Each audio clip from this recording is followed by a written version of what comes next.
बोलिए कार्तिक महात्म की, गंगे मैया की, तुलसी माता की, शालिग्राम भगवान की जय।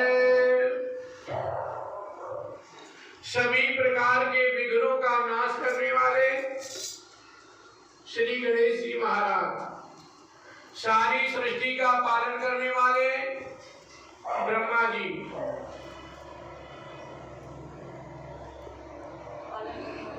विष्णु जी, और ज्ञान और दाता के देने वाली मां सरस्वती, सभी पुराणों के कर्ता श्री व्यास जी महाराज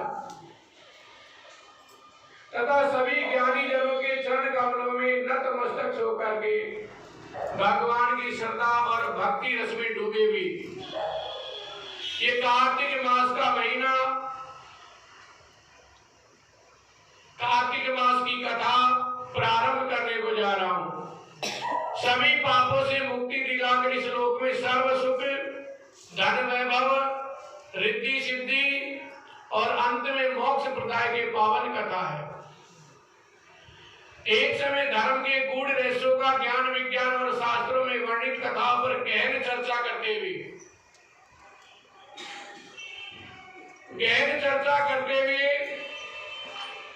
88,000 ऋषियों ने मुनि नैमिषारण्य तीर्थ में एकत्रित हुए।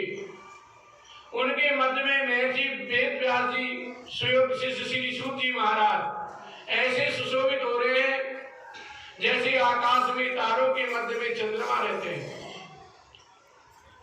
धर्म सभी गूढ़ के रहस्य 4 वेद, 6 शास्त्र और 18 पुराणों के ज्ञाता श्री श्री सूत जी महाराज ने सौनकालिक 88,000 ऋषियों से मुनियों ने कहा कि हे मुनि श्रेष्ठ सूत जी महाराज, आप कृपा करके हमें कोई ऐसा सरल उपाय बताइए जिससे हमारे इस महाघोर कलयुग के प्राण से रक्षा हो सके।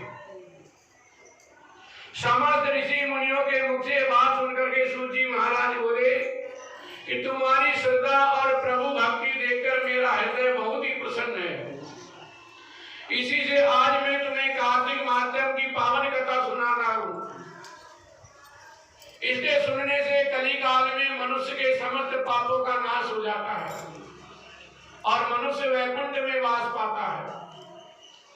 सो आप सावधान होकर सुनिए।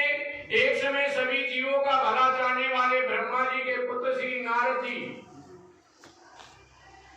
ब्रह्मलोक में पहुंचकर के जगत रचयिता श्री ब्रह्मा जी को नतमस्तक प्रणाम करके विनीत भाव से पूछने लगे, हे जगत पिता, कृपा करके आप कोई ऐसा धर्म उपदेश सुनाने की कृपा कीजिए जो इस कली काल में सभी पापों को नष्ट और मोक्ष देने वाला हो। नारद जी की श्रद्धायुक्त बात सुनकर ब्रह्मा जी बोले, हे पुत्र, तुमने संसार कल्याण के हेतु बहुत अच्छी बात पूछी है। तुम्हारी भगवान में चरणों में श्रद्धा, सच्ची श्रद्धा और भक्ति को देकर आज मैं तुम्हें कार्तिक मास के पावन माध्यम को सुनाता हूं, जिसके पढ़ने और श्रवण करने से मनुष्य के समस्त पापों का नाश हो जाता है। वही संसार में सुख भोग करके अंत में वैकुंठ धाम को प्राप्त करता है। ये कार्तिक मास भगवान को अत्यंत प्रिय लगता है। कार्तिक मास में किया हुआ व्रत, दान, नियम, संयम, पूजा पाठ, कथा श्रवण और भगवान के नाम का जप, कीर्तन अत्यंत फलदायक है। कार्तिक मास में भगवान के प्रति किया गया प्रत्येक धार्मिक कार्य से बढ़कर फल देता है। इससे बढ़कर कोई तप और यश नहीं है। तुमने संसार की भलाई के लिए उत्तम प्रश्न किया है, सो मैं कार्तिक मास के माध्यम की पुण्यदायिनी कथा आपको सुनाता हूँ। अब तुम श्रद्धायुक्त होकर के सावधान होकर के सुनिए कि कार्तिक स्नान करने वाले मनुष्य को प्रातःकाल ब्रह्म मुहूर्त में उठ करके शौच आदि से निवृत्त होकर के दंत मंजन आदि करना चाहिए।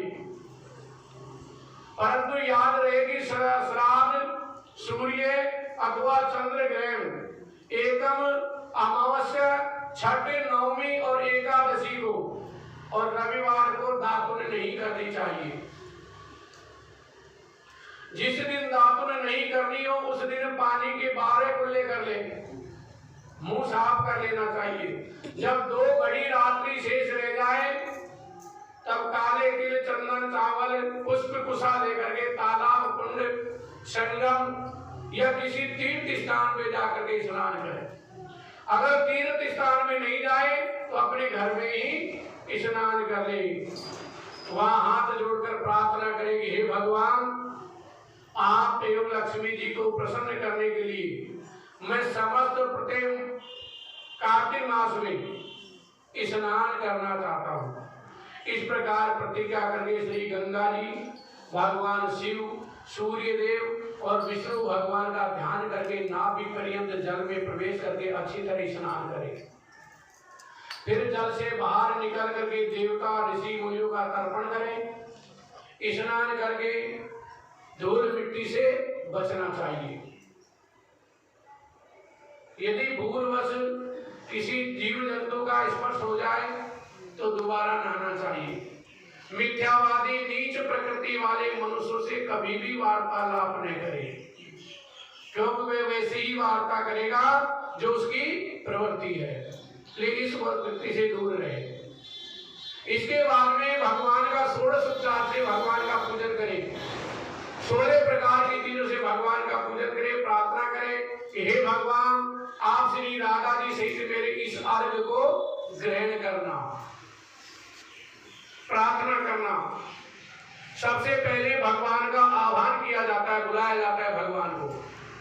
फिर पाद पैर धुलाए जाते हैं, फिर अर्घ दिया जाता है भगवान को, फिर भगवान को आचमन कराया जाता है, फिर स्नान कराया जाता है, वस्त्र पहनाए जाते हैं, चंदन, अक्षत, पुष्प, धूप, दीप, नैवेद्य, तांबूल और पुंगी फल और 16वां नमस्कार करना चाहिए।